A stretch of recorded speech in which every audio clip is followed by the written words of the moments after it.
आज वॉइस का स्ट्रक्चर समझ लेंगे। सबसे पहले वॉइस के बारे में हम जानते हैं, it is the form of verb, verb का रूप है। इसके बाद there are two types of voice, active voice, passive voice. Active voice और पैसिव वॉइस सब्जेक्ट के बारे में खुद दर्शा रहा होता है, तब वहां पे जब प्राथमिकता सब्जेक्ट को दे रहे हैं तो वहां पे दिख जा रहा है एक्टिव वॉइस, और जब ऑब्जेक्ट है तो उसको पैसिव वॉइस। रूल जेन्युइन होता है, जैसे सबसे पहला रूल कहता है कि एक्टिव वॉइस का जो ऑब्जेक्ट है उसको पकड़ के पैसिव में सब्जेक्ट बना लेंगे। उसके आधार पे कौन सा टेंस है, कौन सा सेंटेंस है, उसके अकॉर्डिंग हम हेल्पिंग वर्ब का प्रयोग करेंगे।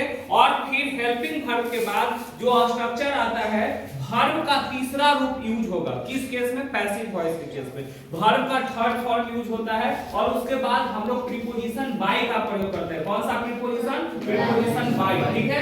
इसके बाद जैसे कोई भी रहे, जैसे मान लीजिए, और यहाँ पे सबसे पहले present tense, past tense, future tense, ये तीन टेंस हो गए। उसके बाद सबका चार क्लासिफिकेशन होता है, जिसमें आपको परफेक्ट कंटीन्यूअस को छोड़ देना होता है और फ्यूचर कंटीन्यूअस का ये छूट जाता है, बाकी सबका पैसिव बनेगा। जब हम बात करते हैं सबसे पहले अगर बोलेंगे कि किसका पैसिव के बारे में, तो प्रेजेंट इंडेफिनिट के बारे में। प्रेजेंट इंडेफिनिट के पैसिव के बारे में बात करते हैं तो वहां पे अगर अफर्मेटिव सेंटेंस होता है तो हमने देखा था कि पहले अगर प्रेजेंट इंडेफिनिट का अफर्मेटिव है तो जैसे राम राइट्स अ लेटर, यही होता है, क्योंकि वहां स्ट्रक्चर होता है सब्जेक्ट प्लस वर्ब 1 या वर्ब का पांचवा रूप प्लस ऑब्जेक्ट। अब रूल के अकॉर्डिंग ऑब्जेक्ट को सब्जेक्ट बना देना है, तो यहाँ पे अ लेटर पे हो जाएगा सब्जेक्ट, तो अ लेटर है ना। फिर सिंगुलर है तो इज आ रहा है यहाँ पे लगेगा, तो सिंगुलर हो गया तो इज का प्रयोग करेंगे। A letter is written by Ram, कोई दिक्कत? यानी वर्ब का तीसरा रूप हमने लगाया, ये अफर्मेटिव के लिए। जब नेगेटिव के लिए रहेगा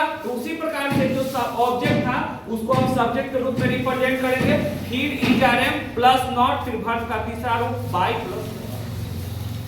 जब हम पास्ट कंटिन्यूअस मतलब इंडेफिनिट के बाद कंटिन्यूअस में आते हैं, प्रेजेंट कंटिन्यूअस में, तो इज आर एम के साथ साथ वहां पे एक होता क्या है कि बीइंग का प्रयोग हो जाता है। किसका प्रयोग होता है? बीइंग का प्रयोग हो जाता है, ठीक है ना। अब परफेक्ट के केस में स्ट्रक्चर आप जानते हैं कि वहां पे हैज हैव है तो वहां पे बीइंग लग जाता है। क्या लगता है? बीइंग लगता है, ठीक है ना। लेकिन जब यही हम बात करते हैं पास्ट के केस में, तो पास्ट में अगर दर्शाना होता है तो देखो पास्ट परफेक्ट के बारे में बता देते हैं। सबसे पहले समझो, तो पास्ट परफेक्ट के अफर्मेटिव सेंटेंस में स्ट्रक्चर है subject plus had plus verb का तीसरा रूप प्लस ऑब्जेक्ट, ठीक है ना। ये एक्टिव वॉइस स्ट्रक्चर हो गया। जैसे I had written a letter, मैंने एक पत्र लिख चुका था, ठीक है।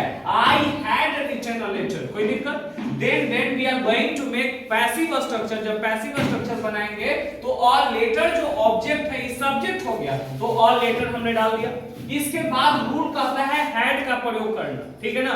हैड का हमने हैड के बाद लगेगा बीन, हमने बीन लगाया।